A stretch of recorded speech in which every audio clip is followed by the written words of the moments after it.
Pass obbligatorio nelle aziende dal 15 di ottobre, dopo i sindacati anche la CGIA lancia l'allarme per le imprese artigiane. Il rischio è che manchino lavoratori e si fermi la produzione. Manovre spericolate di un ventenne neopatentato ubriaco a Quinto di Treviso. La vettura travolge un gruppo di amici, si schianta su un muro e prende fuoco. Un giovane investito in gravi condizioni. La tragedia di Giacomo Sartori a Meli, il dolore resta forte mentre gli investigatori di Milano attendono l'esito dell'autopsia prima di confermare un suicidio dai molti punti ancora non chiari. 41enne disoccupato salva una bimba di 5 anni tuffandosi in un canale di Venezia. Il suo racconto ai nostri microfoni verrà premiato a Cafarsetti. Oggi c'è una pressione diversa sui centri vaccinali, sta iniziando la fase di convivenza col virus, così l'assessore regionale alla sanità da uno degli hub utilizzati per le immunizzazioni è ora tornato a essere il Palasport di Ponte di Piave. Il prossimo 9 ottobre una serata speciale in diretta su Antenna 3 per ricordare i 58 anni della tragedia del Vajont, testimonianze, immagini e ricordi per non dimenticare. Ha aperto le porte alla cittadinanza, la Casa delle Associazioni di Villafranca Padovana, il recupero di un edificio che da anni era abbandonato e sarà il nuovo riferimento per le associazioni del territorio.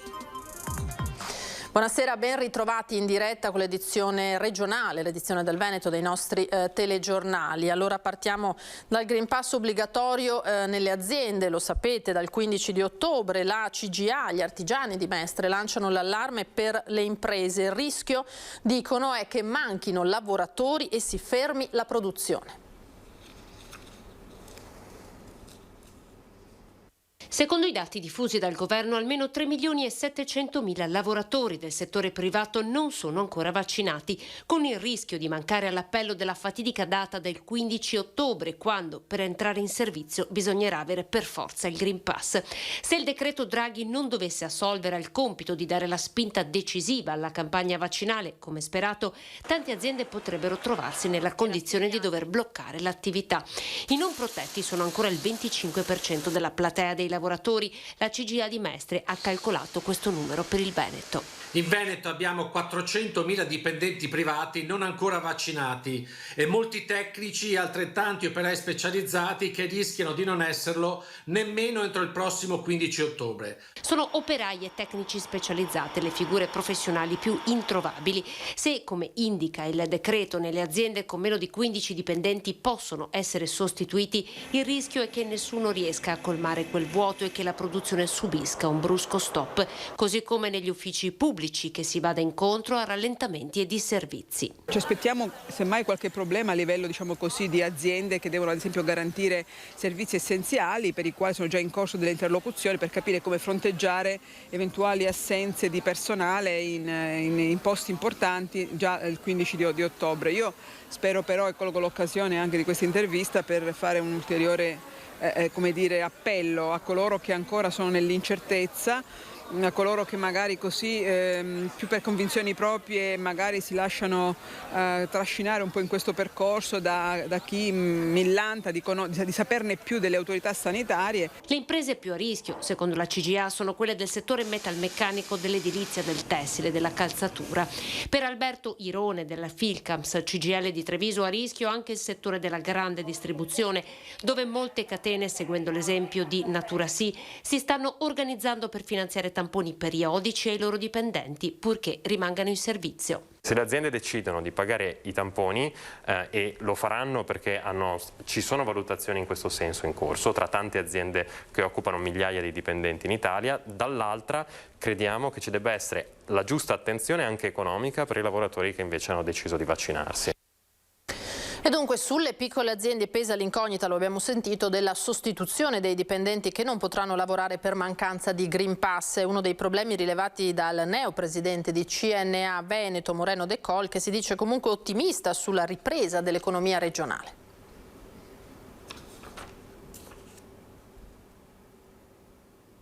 La situazione economica è sicuramente in miglioramento, però si sta scontrando con una realtà a tutti nota, ovvero la carenza di determinati materiali, l'aumento fortissimo dei prezzi di tali materiali e legata poi alla ripresa la mancanza di manodopera. 62 anni, bellunese, titolare di un'impresa di costruzioni, Moreno De Col è il nuovo presidente di CNA Veneto. Eletto dall'Assemblea del Consiglio regionale convocata a Mira, succede ad Alessandro Conte che ha retto la Confederazione per 9 anni in un periodo in cui le imprese tentano di risollevarsi dalla crisi del Covid con l'incognita obbligo Green Pass che potrebbe far perdere personale con conseguenze serie per le aziende più piccole. Dal 15 ottobre chi non è dotato di Green Pass, quindi o vaccinato o tamponato, diciamo, non potrà entrare nei posti di lavoro. Penso quindi ai cantieri, penso alle aziende manufatturiere che si potrebbero trovare in difficoltà perché, come dicevo prima, personale non ce n'è.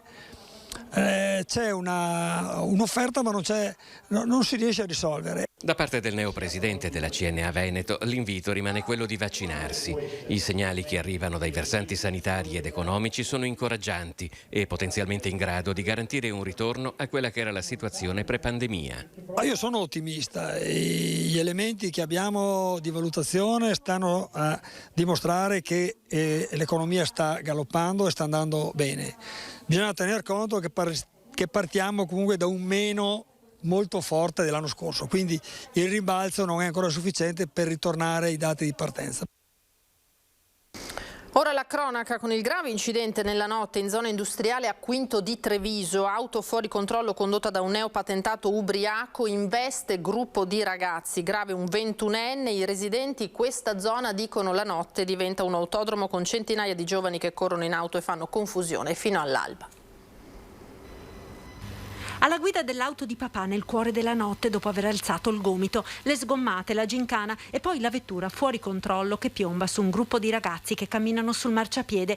In 4 riescono a scansarsi, il quinto che conduceva a mano una bici non ha fatto in tempo ed è stato travolto e scaraventato a distanza.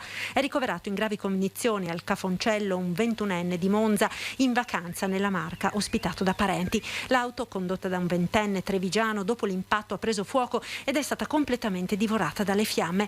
È accaduto alle 2:40 della scorsa notte in via Scatolin, zona industriale sud a Quinto di Treviso. Dopo l'incidente, tra i numerosi ragazzi presenti, gli animi si scaldano, 2 gruppi si fronteggiano. A sedare la rissa che sta per scoppiare arriva una volante della polizia. Il ferito viene soccorso dai sanitari e portato in rianimazione a Treviso. I vigili del fuoco spengono l'incendio. Una pattuglia della polstrada di Castelfranco effettua i rilievi. Il 20enne neopatentato risulta avere un tasso di alcol quasi 4 volte il massimo. È stato denunciato. Per ricostruire la dinamica esatta dell'incidente verranno esaminate le immagini delle numerose telecamere della zona. Di certo i giovani avevano trascorso la serata nel vicino locale frontenoalese e le tracce della notte brava sono ancora ben visibili. Non è la prima volta che le vie della zona industriale vengono utilizzate come un autodromo e chi qui ci abita, come Roberto Soligo, la casa adiacente al capannone aziendale, non si stupisce nemmeno più quando sente un botto nel cuore della notte. Si è sentito sto colpo, però diciamo che abituati a sentire le botte su per le cordonate delle macchine non abbiamo fatto caso.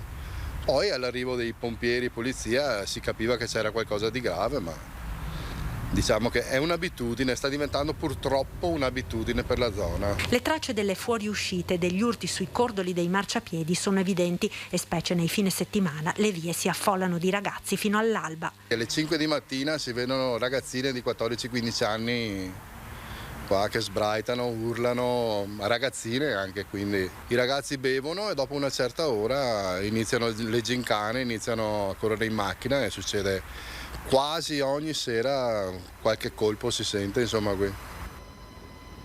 E poi ci sono i ragazzi che invece pianificano risse itineranti nelle varie città, fenomeno che abbiamo visto a Treviso e che preoccupa anche l'assessore alla sicurezza di Bassano Claudio Mazzocco. Necessario lavoro di squadra, dice, tra tutte le forze dell'ordine. È la nuova moda, risse itineranti pianificate sui social da gruppi di minorenni che decidono una meta dove creare scompiglio. A Treviso, a Vicenza, Tiene, anche a Bassano.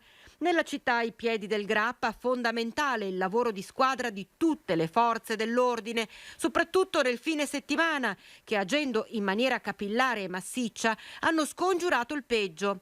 Ma se il piano di queste gang viene sventato, il copione, dichiara l'assessore alla sicurezza Claudio Mazzocco, si ripete in un'altra città, in un altro paese.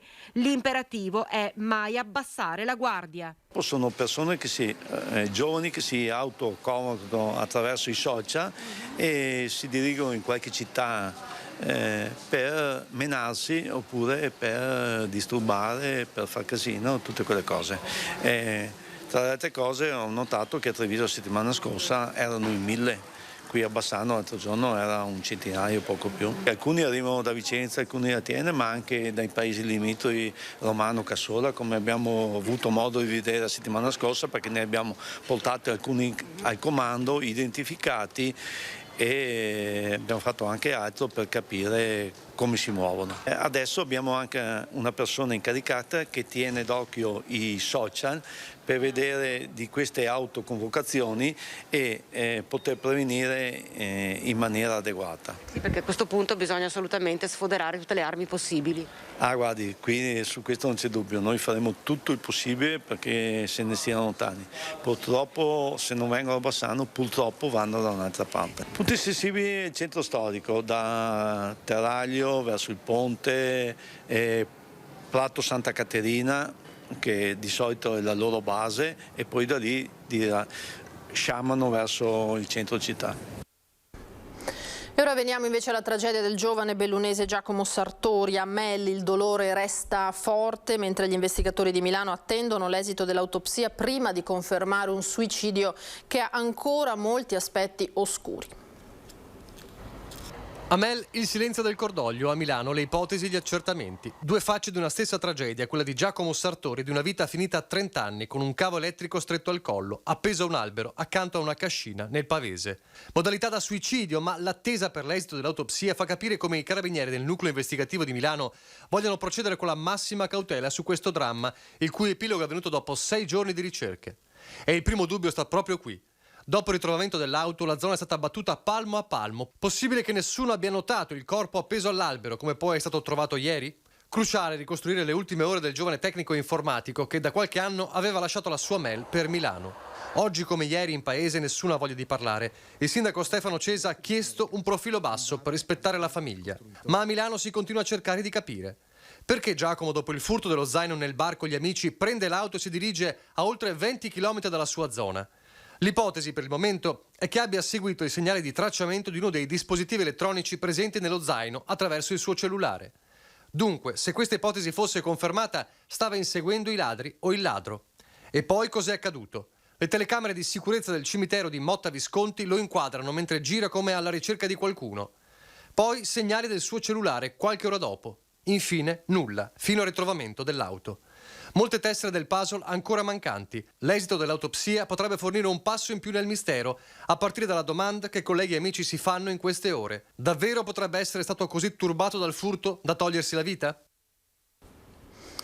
Si è tuffato in canale, veniamo a un'altra storia ancora, e ha salvato una bambina che stava annegando in Rio dei Carmini a Dorsoduro. Parla ai nostri microfoni il 41enne veneziano che mercoledì riceverà un'onorificenza a Ca' Farsetti. Io ho il senso civico è una cosa che non deve mai abbandonarci, il volerci bene reciproco deve esserci, deve essere cosa che deve venire spontanea. Non si sente un eroe Simone Bonzio, 41 anni, veneziano, sposato con 2 figli, ma probabilmente il suo intervento è stato decisivo a salvare dall'annegamento una bambina di 5 anni circa in Rio dei Carmini. E ho sentito un tonfo girato l'angolo come se fosse caduto qualcosa in acqua. Quando cade qualcosa in acqua senti una persona, poi comunque fa un tonfo. E è successo che mi giro e vedo queste 2 bambine che corrono. Impaurito, ho detto avranno buttato qualcosa in acqua e vedo qui un cerchiello che galleggia, guardo, tiro bene gli occhi e vedo sta bambina sotto il pelo d'acqua. Simone, che stava passeggiando assieme al figlio di 11 anni, non ci ha pensato 2 volte, si è tolto le scarpe e si è tuffato in canale.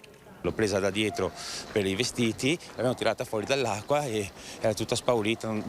Quando ho detto non dimenticherò mai quello sguardo, è vero, perché c'era proprio perso, era proprio in preda al panico, cara. E poi per quanto bassa era l'acqua lei non sarebbe riuscita a venire su perché si scivolava, c'era l'alga e quant'altro, era tutto un po' particolare. Allora l'ho presa, l'ho buttata a terra e poi è arrivato il padre, Carlo, che ha tutta la mia comprensione perché immagino la situazione, anche lui era sotto shock, anzi gli mando un abbraccio a tutta la famiglia prima di tutto. E sono contento che questa cosa sia finita bene. Simone non sarebbe stato in quella fondamenta se recentemente non avesse perso il lavoro. Lui, che ha gestito anche un'attività propria, è pronto a voltare pagina, tanto che a giugno si diplomerà in amministrazione, finanza e marketing. Intanto però la notizia del suo salvataggio è arrivata fino a Cafarsetti. Sono stato contattato dall'assessore Costalonga che mi ha preannunciato che mercoledì sarò a Cafarsetti. Grazie anche di questo, speriamo che sia l'apertura di una porta in questo momento così buio, una ripartenza.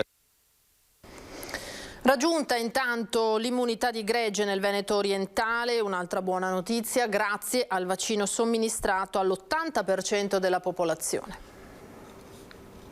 Facciamo il punto sulla campagna vaccinale della OIS-4 Veneto Orientale, che in questi giorni ha raggiunto per il Covid l'80% della popolazione vaccinabile, quindi la cosiddetta immunità di gregge. Nel territorio dell'ASL 4 si può finalmente affermare di aver raggiunto l'immunità di gregge. Sono oltre 315.000 le dosi di vaccino somministrate alla popolazione del Veneto Orientale, di cui 20.131 dai medici di famiglia.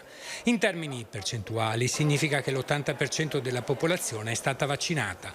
Il dato emerge dal Dipartimento di Prevenzione dell'ASL 4, dal quale si evince nel dettaglio che più di 156.000 residenti, pari al 76% della popolazione, ha completato il ciclo vaccinale. Poco meno di 8.000 residenti, il 4%, hanno effettuato la prima dose e quindi a breve completeranno il ciclo vaccinale. Gli anziani, a partire dai 70 anni, si confermano i più vaccinati con una percentuale che sfiora il 90%. Tanti anche i vaccinati di età compresa tra i 12 e i 25 anni, che raggiungono il 64,6%. Molto bene nella campagna vaccinale, soprattutto i giovani dai 12 ai 25 anni, ai quali avevamo dato l'accesso libero, che in questo periodo, nel periodo estivo e post-estivo, hanno aderito in maniera molto importante. La decisione di rendere obbligatorio il Green Pass nei luoghi di lavoro dal 15 di ottobre ha recentemente incentivato le prenotazioni di prime dosi.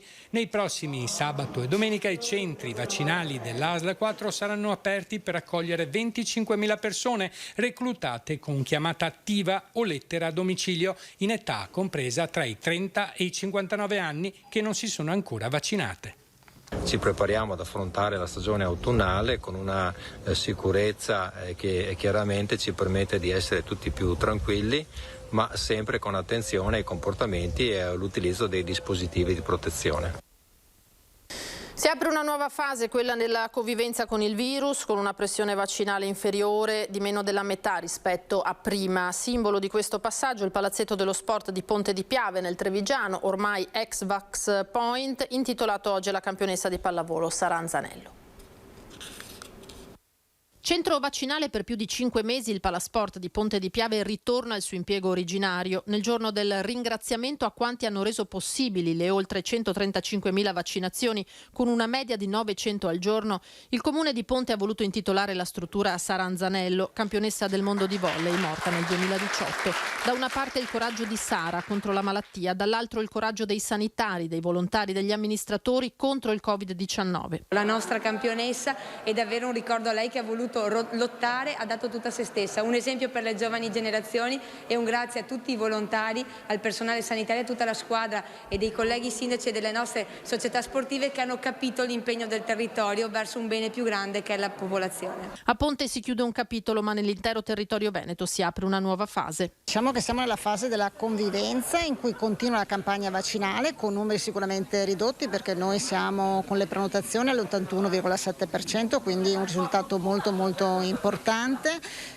Oggi stiamo già ragionando sulla terza dose, aspettiamo le indicazioni, poi si inizierà a novembre anche con l'antinfluenzale, quindi sicuramente ancora sul campo, ma con dimensioni diverse e con presidi anche diversi.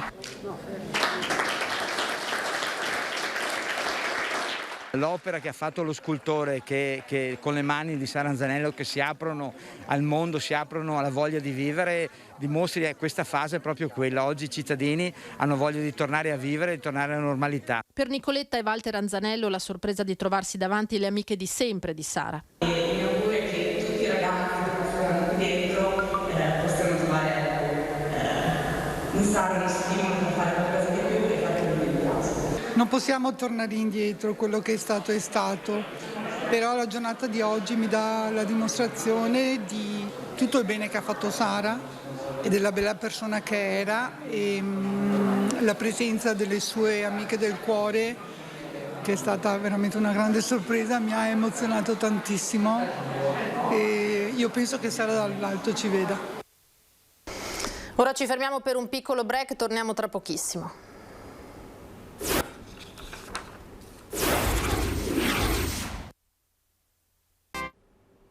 Di nuovo in diretta, edizione regionale dei nostri telegiornali, parliamo del 9 ottobre perché a 58 anni dalla tragedia del Vajont andrà in onda in diretta su Antenna 3 la serata in memoria delle vittime che vedrà quest'anno collegati i paesi di Roncade e Longarone. Per non dimenticare, sarà nella chiesetta sconsacrata di San Cipriano di Roncade il focus delle iniziative previste per la serata del 9 ottobre, 58° anniversario della tragedia del Vajont. I sindaci di Longarone, Roncade e San Biagio di Callalta hanno presentato l'iniziativa nata dalla Partita della Memoria quando nel 2018 si è riproposto l'incontro tra le squadre dei tre paesi, Longarone Calcio, San Biagio di Callalta, Pro Roncade, avversari storici nella stagione calcistica 1962-63. C'erano anche 6 giocatori di quella squadra tra le 1917 vittime della strage del Vajont. Dall'incontro dei sopravvissuti per quella partita è nato un legame speciale tra i tre comuni che quest'anno ricorderanno la tragedia con una serata che verrà trasmessa in diretta su Antenna 3.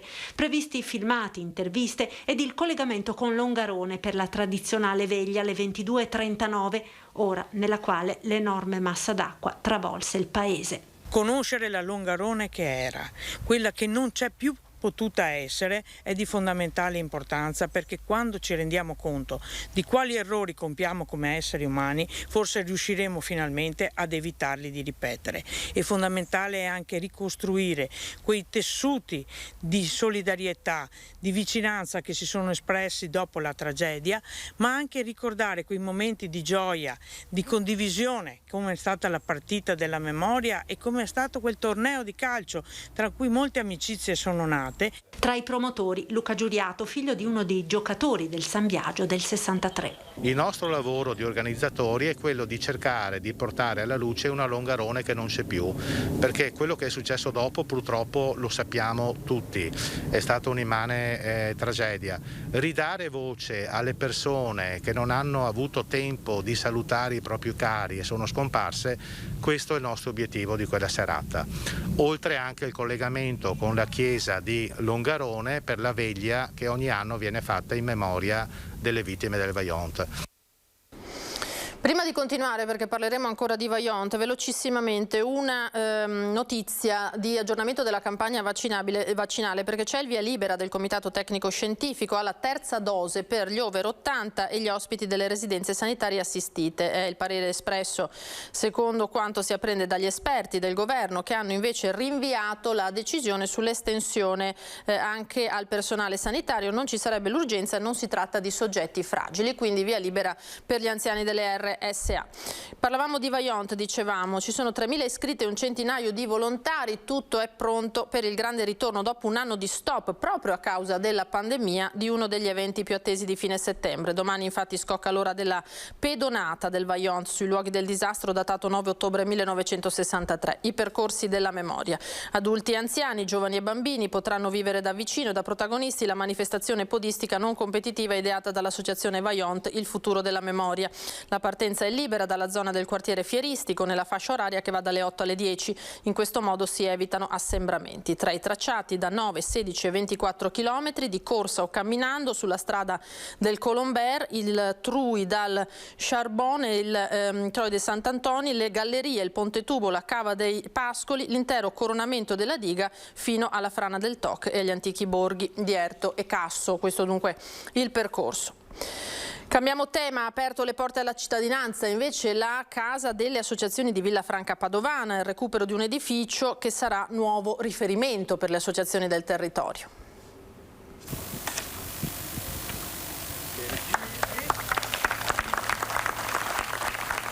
È stata inaugurata sabato mattina la casa delle associazioni di Villafranca Padovana intitolata al generale Carlo Alberto Dalla Chiesa.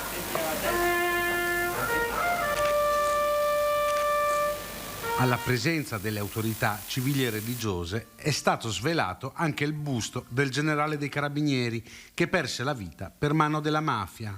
Un esempio di dedizione indelebile nella storia dell'arma e della nostra nazione. Il generale della Chiesa, secondo il mio punto di vista, è uno dei pochi eroi, tra virgolette, dei nostri tempi che non è stato riconosciuto adeguatamente da tutti i cittadini italiani.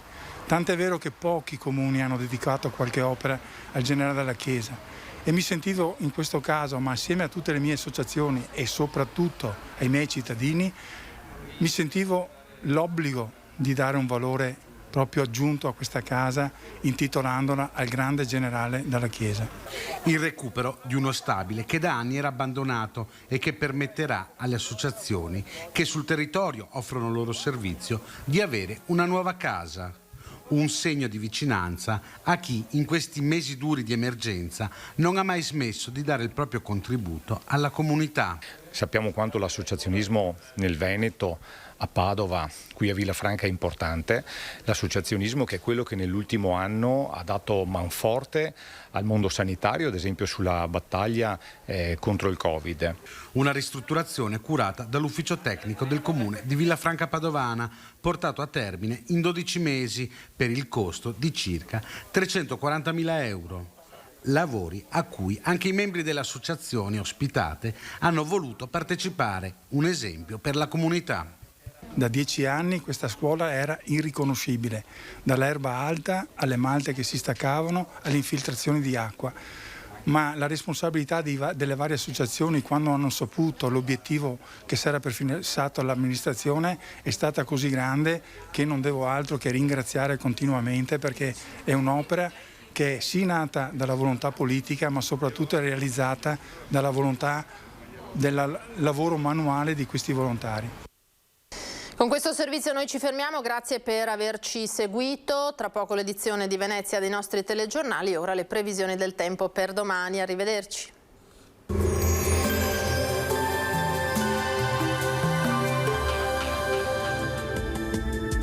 Bentrovati al meteo. Domenica 26 settembre l'Italia sarà investita da una perturbazione proveniente dall'Atlantico, i cui effetti si faranno sentire anche sul nostro territorio. Nel dettaglio sul Veneto condizioni variabili, al mattino sarà più asciutto con ampie schiarite soleggiate. Con il passare delle ore aumento della nuvolosità e primi rovesci in montagna e sui settori pedemontani. Entro sera fenomeni via via più estesi un po' dappertutto. Temperature sostanzialmente stazionarie, minime tra 14 e 18 gradi, massime comprese invece tra i 22 e i 24 gradi. Ci spostiamo ora sul Friuli Venezia Giulia, dove avremo dapprima tanto sole e a seguire anche in questo caso addensamenti nuvolosi e in serata non si escludono dei temporali. Temperature minime tra 16 e 19 gradi, massime sui 23-24. Infine diamo uno sguardo al Trentino Alto Adige, cielo poco nuvoloso in mattinata, dalle ore pomeridiane locali acquazzoni a carattere sparso. Temperature minime intorno ai 15 gradi, massime sui 23-24 all'incirca. Dal meteo è tutto, vi auguro un buon proseguimento in compagnia di Antenna 3.